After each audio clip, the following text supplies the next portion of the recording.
Яна прыходзіць невядома адкуль, ніхто яе не ведае. Яна праходзіць праз усю вёску. У яе вялікі вянок, які закрывае твар.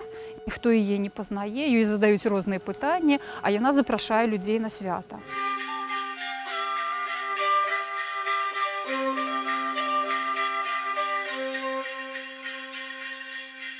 Свята ў гонар летняга сонцастаяння вядома многім еўрапейскім народам, а беларусы адметныя тым, што ў нас захаваліся найбольш архаічныя элементы гэтага свята. І асабліва моцнай купальская традыцыя была тут, на поўначы Беларусі, на тэрыторыі беларускага падзвіння.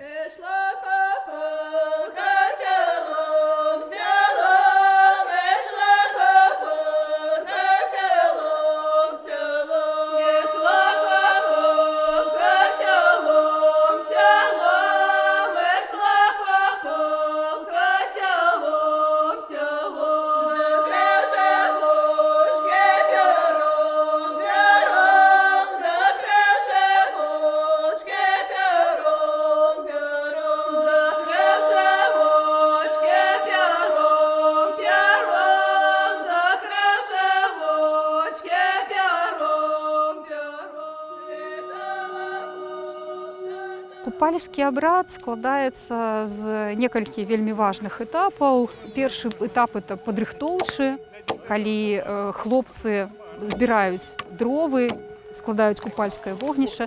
Вельмі важна паставіць высокі шэст, раскладаем вогнішча. Это такая адказная місія, якую выконваюць хлопцы.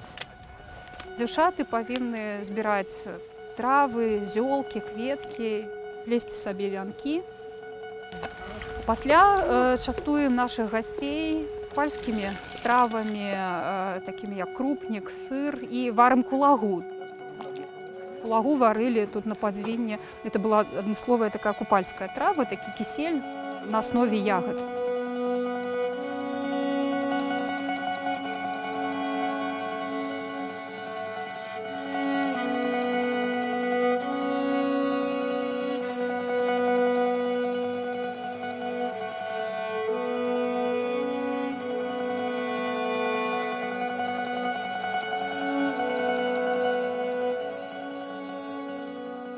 Мы спявалі ў тым ліку і песні, запісаныя тут, у вёсках Шо і Хралы.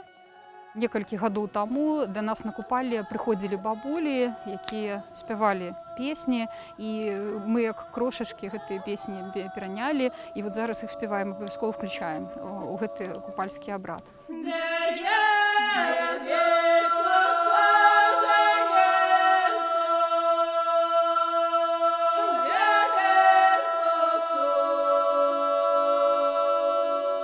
Цікава, што паводле купальскіх тэкстаў атрымліваецца, што купалка яна мае сыноў і дачок. Першая дачка бела-румяна, другая дачка тонка-высока, трэцяя дачка тоўста-нізка. І бабулі патлумачылі гэтую песню. Бела-румяна гэта вясна, тонка-высока это лета, а тоўста-маленька гэта восень. А што скупэлкі дзеві?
З апошнім промнем сонца, калі сонца сядае, запальваецца купальскае вогнішча. Прычым паводле найбольш старажытнай традыцыі, зафіксаванай этнографамі яшчэ ў 19 стагоддзі, здабываецца жывы агонь. Мы запальваем не з дапамогай сучасных прыстасаванняў, а агонь здабываецца крэсівам, так званы жывы агонь.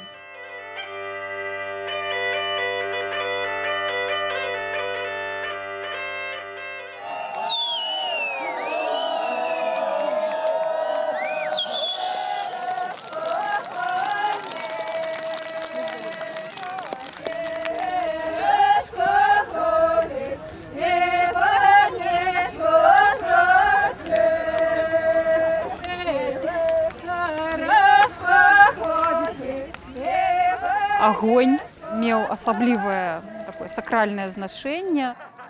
Купальскае вогнішча, но валодае такой ачышчальнай і гаючай сілай.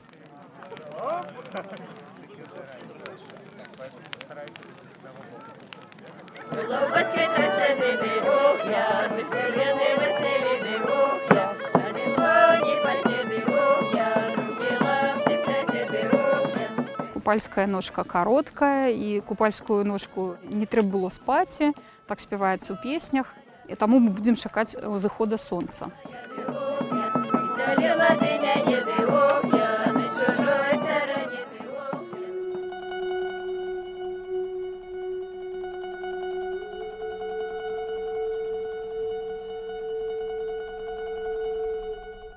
І на ўзыход сонца на падзвінні спявалі так званую барану, калі жанчыны, дзяўчаты станавіліся і адначасова спявалі песні з розных абрадаў. Стваралася такая незвычайная какафонія, як бы наступаў момант хаосу, які ў рэшце рэшт завяршаўся вяртаннем да гармоніі, да парадку, таму што на ўзыход сонца мы спяваем адмысловую песню.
Існуе такое уяўленне, што на купала сонца грае, і пра гэта спяваецца ў купальскіх песнях. І калі мы размаўляем са старажыламі, то людзі распавядаюць, што на купале сонца ўстае і не проста ўстае, але яно ходзіць такімі коламі разнакаляровымі. Адбываецца нейкі незвычайны цуд.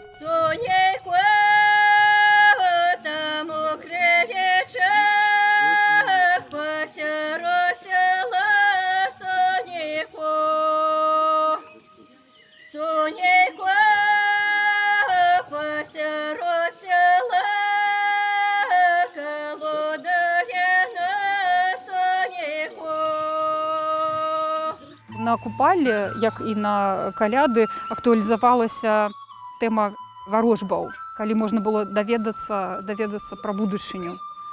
Самыя такія вядомыя варожбы звязаны з пытаннем дзяўчат пра будучы лёс, пра то, выйдуць яны замуж ці не.